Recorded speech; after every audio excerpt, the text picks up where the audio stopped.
नमस्ते प्यारे छात्रों, इस वीडियो में अध्ययन करेंगे कक्षा 10वीं हिंदी लोक भारती का 7वां पाठ खुला आकाश।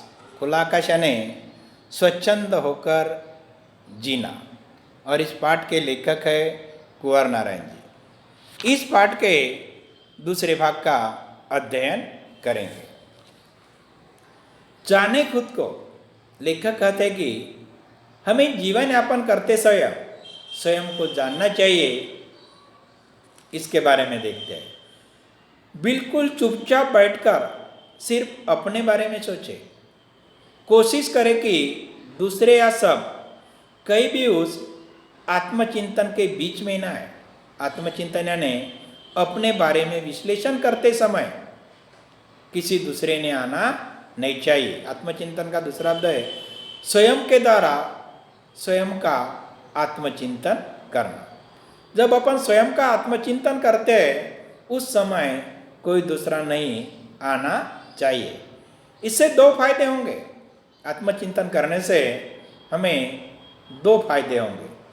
एक तो हम अपने को जान सकेंगे कि हम स्वयं क्या है, और जो दूसरों के बारे में कुछ जानने का दम रखते हैं, अभिमान, दम यानी अभिमान, घमंड रखते हैं, दूसरे हमारे उस हस्तक्षेप से दूसरों की रक्षा होगी, जिससे प्रतिक्षण मौजूद रहते हैं वे अपने बारे में संतुलित ढंग से सोच पाते हैं, न सक्रिय हो पाते। दूसरों की सोच समझ में उतना ही भरोसा रखे जिनमें हमें अपनी सोच समझ में आए। हर एक के प्रति अपने मन में सकारात्मक स्वीकृति का भाव होना चाहिए।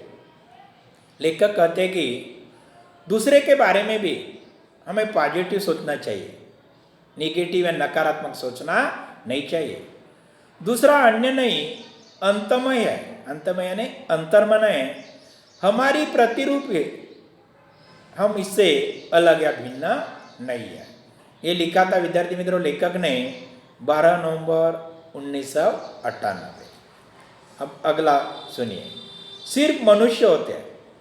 कुछ लोग सोचते होंगे कि आखिर ये क्या होता है, कैसे होता है कि आदमियों में कुछ आदमी बाघ है, भेड़ी है, लकड़बग्घे है, सांप है, तेंदुए है, बिच्छू, गोजर वगैरह की तरह होते हैं, और कुछ आदमी गाय, बकरी, भेड़, तितली वगैरह की तरह होते हैं।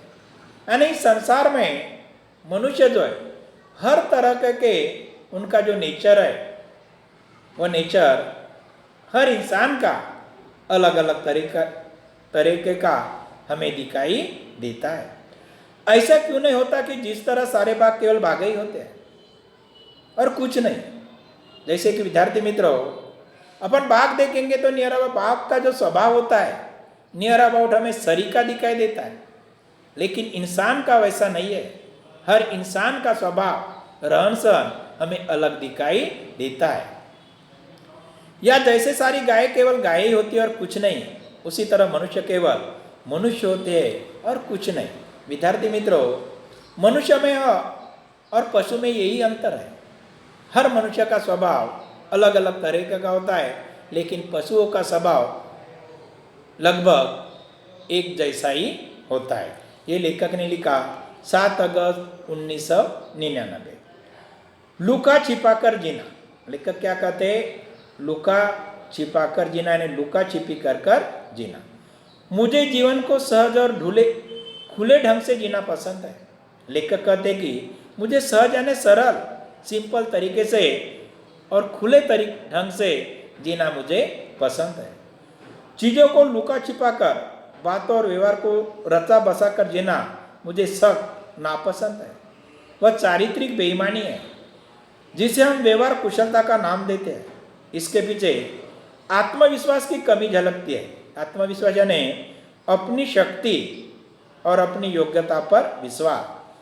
कई लोग हमारी असलियत को न जान जाए। जब अपन जीवन जीते समय जब लोगों के साथ अपना व्यवहार करते हैं उस समय हमें इस बात का डर रहता है कि लोग हमारी असलियत यानी वास्तविकता को न जान सके। आखिर वह असलियत इतनी गंदी और धूर्त क्यों है कि उसे छिपाना जरूरी लगे? इंसान को ऐसा क्यों लगता है कि हमारी सच्चाई, वास्तविकता इतनी गंदी और धूर्त यानी कपटी क्यों है और उसे छिपाने का मनुष्य प्रयास क्यों करता है? ये लेखक ने लिखा था 4 जनवरी 2001 को। जीने का अर्थ, बुढ़ापे का केवल यही अर्थ नहीं कि जीवन में कुछ वर्ष बचे हैं। विद्यार्थी मित्रों, जब आदमी को बुढ़ापा आता है तब इंसान को ऐसा लगता है कि अभी जीवन के कुछ ही दिन बचे हैं। यह तथ्य यानी सच्चाई है जो जीवन के किसी खंड पर भी लागू हो सकते हैं, बचपन, यौवन और बुढ़ापा। खास बात है, जो भी वर्ष बचे हैं, जब तक जीवित और चैतन्य हो, चैतन्य यानी सचेत जागरूक हो, जिंदगी को क्या अर्थ दे पाता हो या अपने लिए उससे क्या पाता हो, ऐसा कुछ जिसका सबके लिए कोई महत्व है। लगभग इसी अर्थ में साहित्यिक चेष्टा और जीवन चेष्टा को अपने लिए अविभाज्य पाता हूँ।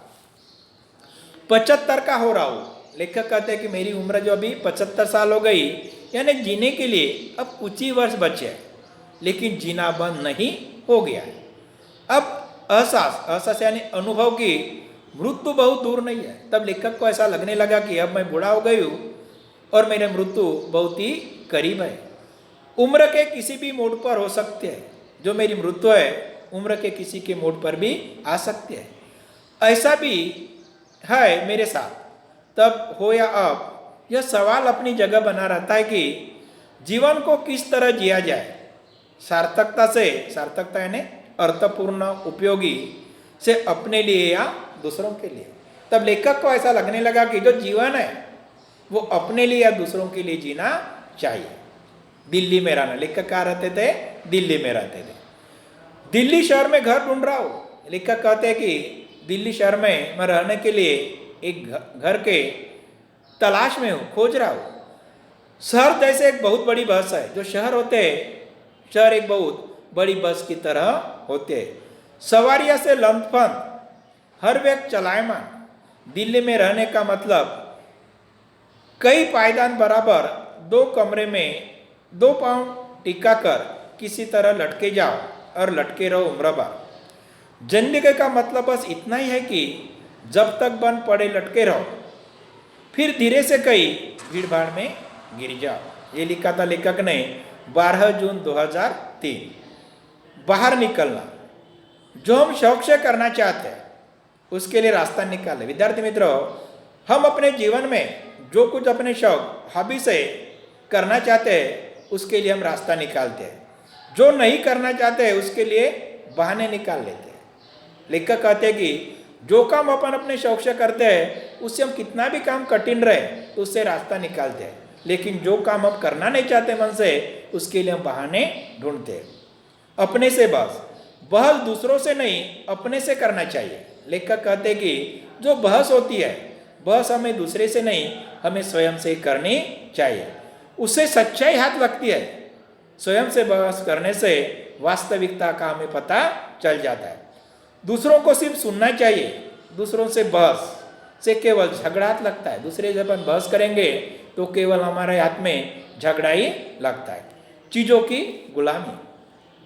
कुछ दिनों पहले कंप्यूटर ने मुझे 40,000 रुपये में खरीदा है। लेखक कहते हैं कि कुछ दिन पहले कंप्यूटर ने मुझे 40,000 में खरीदा है। आजकल उसके गुलामी में हूँ। लेखक ने कंप्यूटर खरीदा था।